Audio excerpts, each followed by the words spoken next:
चुड़ैल और बच्चे। कुंदन अपनी पत्नी पारो और 2 बच्चों मुन्ना और रिया के साथ रहता है। चारों का परिवार अच्छा खासा खुशहाल चल रहा था, लेकिन एक दिन उसकी पत्नी पारो सीढ़ियों से फिसलकर गिर गई और अस्पताल पहुंचने से पहले ही उसने दम तोड़ दिया। कुंदन की जिंदगी तो जैसे वीरान हो गई। बच्चे भी बहुत दुखी रहने लगे। इसी तरह देखते देखते 1 साल बीत गया। एक दिन कुंदन का मित्र उनसे मिलने आया। अरे कुंदन, तुम इन बच्चों के लिए दूसरी शादी कर लो, कम से कम बच्चों की ठीक से परवरिश तो हो जाएगी।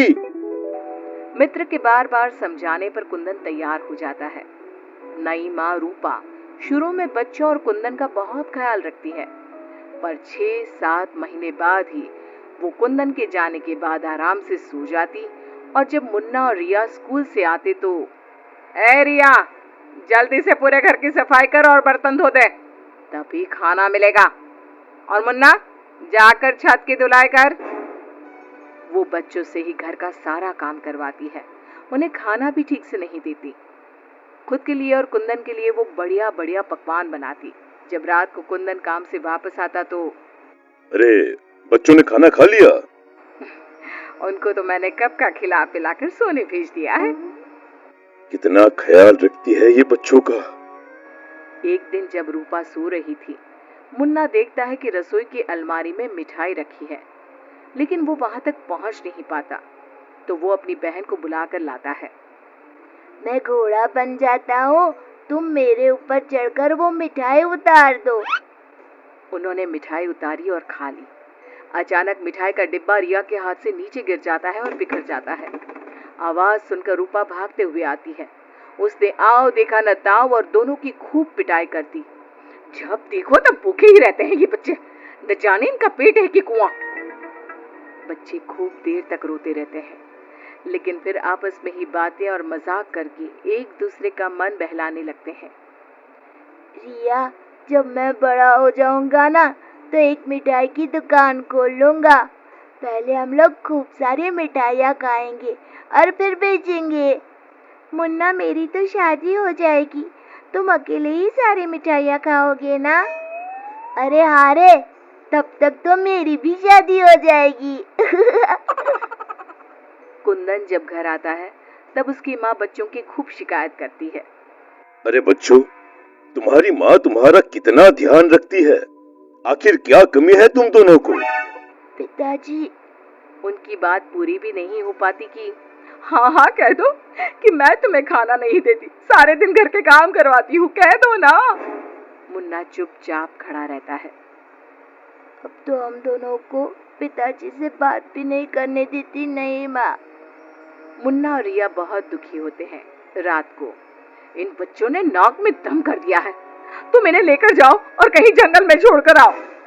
अरे ये क्या कर रही हो तुम? ये दोनों मेरे जिगर के टुकड़े हैं, इनके बिना मैं कैसे रहूंगा? कुंदन को बार बार समझाने पर भी जब वो नहीं मानता, तब उसे एक उपाय सूझता है। कुछ दिनों तक वो बच्चों के साथ खूब अच्छे व्यवहार का नाटक करती है। बच्चे खूब खुश रहते हैं। एक दिन, सुनो, जल्दी से नाश्ता लगाओ, मुझे 2 दिन के लिए शहर जाना है। रूपा बहुत खुश होती है। वो सोचती है कि ये तो बच्चों को जंगल में छोड़कर आने से रहा, मैं ही इन्हें छोड़ आती हूँ। कुंदन के जाने के बाद, बच्चे चलो, आज हम तुम्हारी नानी के घर चलते हैं। बहुत देर तक चलते चलते जब वो सब घने जंगल में पहुंच जाते हैं तब, माँ, इधर का नानी का घर है, लगता है हम रास्ता भूल गए हैं। अच्छा, तुम लोग यहीं रुको, मैं रास्ता पूछकर थोड़ी देर में आती हूँ। हाँ, ये कहकर रूपा उन्हें वहीं छोड़कर चली जाती है। बहुत देर हो जाती है और रूपा वापस नहीं आती तो, माँ कब आएगी भैया? इस तरह सुबह से शाम हो जाती है। जहाँ एक तरफ बच्चे जंगल में अपनी माँ का इंतजार कर रहे होते हैं, वहीं दूसरी तरफ रूपा घर में आराम से बैठी थी। इसी तरह 2 दिन बीत जाते हैं और 2 दिन बाद कुंदन जब घर वापस आता है तो, बच्चे कहाँ हैं? मैं उन्हें जंगल में छोड़ आई। ये तुमने क्या किया रूपा? बच्चे बेचारे जंगल में अकेले कहाँ भटक रहे होंगे, क्या किया तुमने ये? देखो, अगर तुम्हें अपने बच्चों की इतनी ही चिंता है ना, तो जाओ तुम और उन्हें ढूंढते रहो। कुंदन बच्चों को ढूंढने की बहुत कोशिश करता है, पर बच्चों का कुछ भी पता नहीं चलता। कुंदन बहुत दुखी होता है। अब वो हर रोज काम पर जाने के बहाने जंगल में बच्चों को ढूंढता हुआ भटकता रहता है। रूपा के जाने के बाद बच्चे रोते रोते आगे बढ़ने लगते हैं। माँ बड़ी चालाकी से हमें जंगल में छोड़कर चली गई। अब हमें रहने के लिए कोई ठिकाना ढूंढना ही होगा। अब तो अंधेरा भी घिर रहा है। आगे जाते ही उनको एक झोपड़ी दिखती है। बच्चों को थोड़ी आशा बनती है। दोनों भागते भागते वहां पहुंचते हैं और झांक कर अंदर देखते हैं तो एक बुढ़िया चरखे पर सूत काट रही थी। उसके शरीर पर सफेद वस्त्र थे। अंदर का माहौल बड़ा डरावना लगता है, पर बच्चों को तो कोई आसरा चाहिए था। वो दोनों दरवाजा खटखटाने लगते हैं। तभी वो बुढ़िया पीछे मुड़ती है। बच्चे जैसे ही उसे देखते हैं, उनके शरीर के अंदर भय से एक अजीब सी सिहरन दौड़ जाती है। माथे पर बड़ी सी लाल बिंदी, आंखें सुर्ख लाल और बाल भी अस्त व्यस्त। जैसे ही उसकी नजर मुन्ना और रिया पर पड़ती है, उसके चेहरे की रौनक बढ़ जाती है।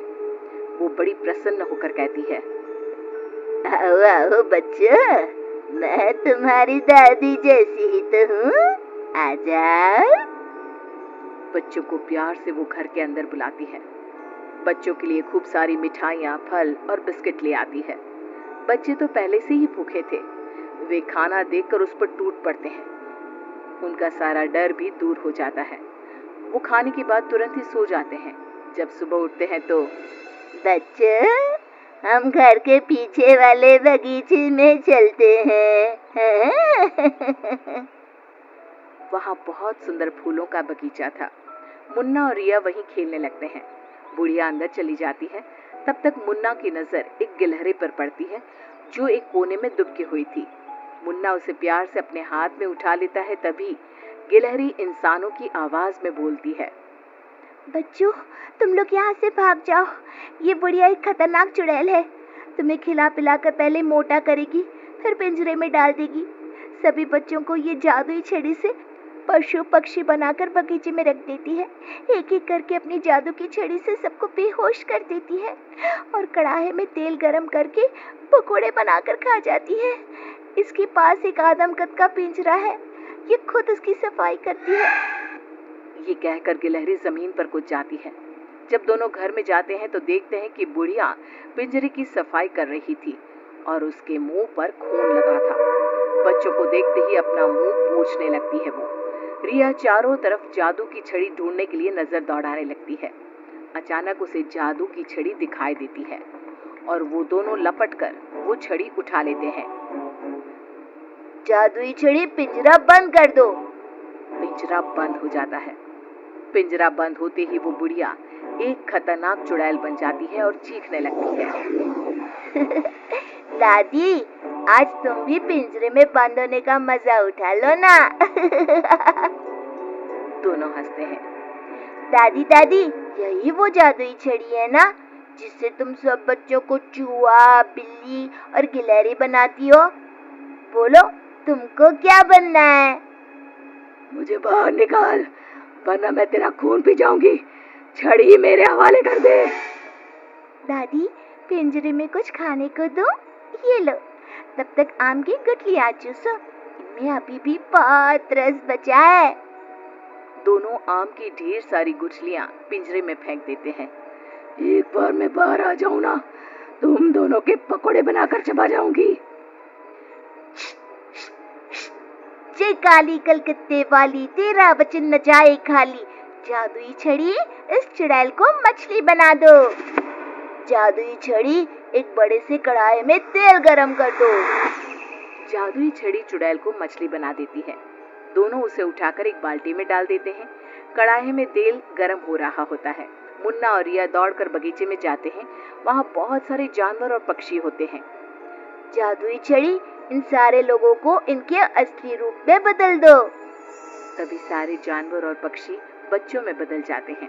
सब कमरे में आ जाते हैं। हमें इस चुड़ैल ने बहुत तड़पाया है, चलो आज इसको मजा चखाते हैं। जादुई छड़ी, इस चुड़ैल को पिंजरे में डालकर फिर चुड़ैल बना दो। पिंजरे में कैद होकर चुड़ैल फिर चिल्लाने लगती है। ये सारे के सारे शैतान कैसे यहाँ आ गए? जैसे तुम पिंजरे में बंद हो गई, वैसे ही हम सब भी यहाँ आ गए।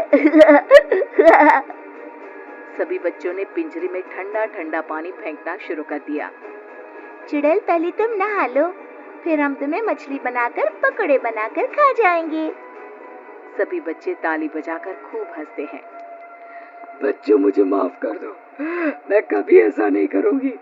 एक बार मुझे पिंजरे से निकाल दो। दोस्तों, क्या हमें इस चुड़ैल की चिकनी चुपड़ी बातों में आना चाहिए? नहीं, बिल्कुल नहीं, नहीं, बिल्कुल नहीं। मुन्ना जोर से छड़ी फटकारता है। जादुई छड़ी, इस चुड़ैल को मछली बनाकर कढ़ाई में डाल दो। मछली की कढ़ाई में गिरते ही बहुत तेज आवाज होती है, जैसे कहीं बिजली चमकी हो। सभी बच्चे डरकर एक दूसरे से चिपक जाते हैं। मछली का आकार बहुत बड़ी सी चुड़ैल का हो जाता है। वो बार बार कढ़ाई से निकलने की कोशिश करती है। सभी बच्चे मिलकर उसे फिर कढ़ाई में ढकेल देते हैं। अंत में वो गर्म तेल में जलकर मर जाती है। सब बच्चे खुश होकर तालियां बजाने लगते हैं। मुन्ना जादू की छड़ी की सहायता से सभी बच्चों के साथ शहर आ जाता है। जब वे अपने घर पहुंचते हैं तब पिताजी, हम आ गए। कुंदन उनकी आवाज सुनते ही भागता हुआ आता है। बच्चों को देखकर उसकी आंखों से झरझर आंसू गिरने लगते हैं। पिताजी, आप रोइए मत, अब हमारे दुख के दिन खत्म हो गए हैं। मुन्ना कुंदन को सारी बात बताता है। जादुई छड़ी पाकर उनके सारे कष्ट खत्म हो जाते हैं। अब तो नई माँ भी उनको प्यार करने लगती है।